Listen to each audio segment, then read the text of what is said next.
ವೀಕ್ಷಕರೇ ನಮಸ್ಕಾರ. ನೀವು ನೋಡ್ತಾ ಇದ್ದೀರಾ ಆರ್ ಮ್ಯಾಕ್ಸ್ ಕನ್ನಡ. ನಾನು ಅಶ್ವಿನಿ ಭಟ್. ಬಳ್ಳಾರಿಯಲ್ಲಿ ಮಹರ್ಷಿ ವಾಲ್ಮೀಕಿ ಅಭಿವೃದ್ಧಿ ನಿಗಮದಲ್ಲಿ ನಡೆದ ಅವ್ಯವಹಾರ ಪ್ರಕರಣವನ್ನು ಮುಂದಿಟ್ಟುಕೊಂಡು ಬಿಜೆಪಿ ಹಾಗೂ ಎಸ್ಟಿ ಮೋರ್ಚಾ ವತಿಯಿಂದ ಪ್ರತಿಭಟನೆ ಹಮ್ಮಿಕೊಂಡು ಸಚಿವ ಬಿ ನಾಗೇಂದ್ರ ಅವರೇ ಪ್ರಕರಣಕ್ಕೆ ಹೊಣೆಗಾರರು ಎಂದು ಆರೋಪಿಸಿದ ಪ್ರತಿಭಟನಾಕಾರರು ಕೂಡಲೇ ಸಚಿವ ಸ್ಥಾನಕ್ಕೆ ರಾಜೀನಾಮೆ ನೀಡುವಂತೆ ಆಗ್ರಹಿಸಿದರು.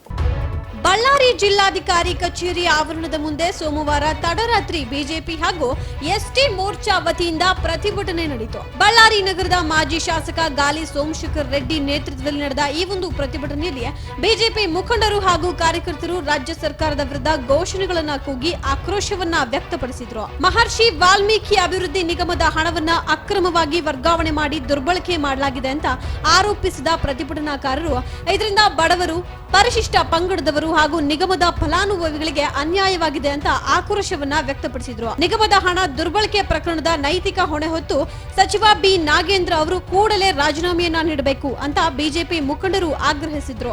ರಾಜ್ಯದಲ್ಲಿ ಕಾಂಗ್ರೆಸ್ ಸರ್ಕಾರ ಅಧಿಕಾರಕ್ಕೆ ಬಂದ ಬಳಿಕ ಭ್ರಷ್ಟಾಚಾರ ಹೆಚ್ಚಾಗಿದೆ ಅಂತ ಆರೋಪಿಸಿದ ಪ್ರತಿಭಟನಾಕಾರರು ಬಡವರು ಹಾಗೂ ಪರಿಶಿಷ್ಟ ಪಂಗಡದವರ ಅಭಿವೃದ್ಧಿಗಾಗಿ ಮೀಸಲಿಟ್ಟ ಹಣವನ್ನ ದುರ್ಬಳಕೆ ಮಾಡೋದು ಖಂಡನೀಯ ಅಂತ ಹೇಳಿದರು.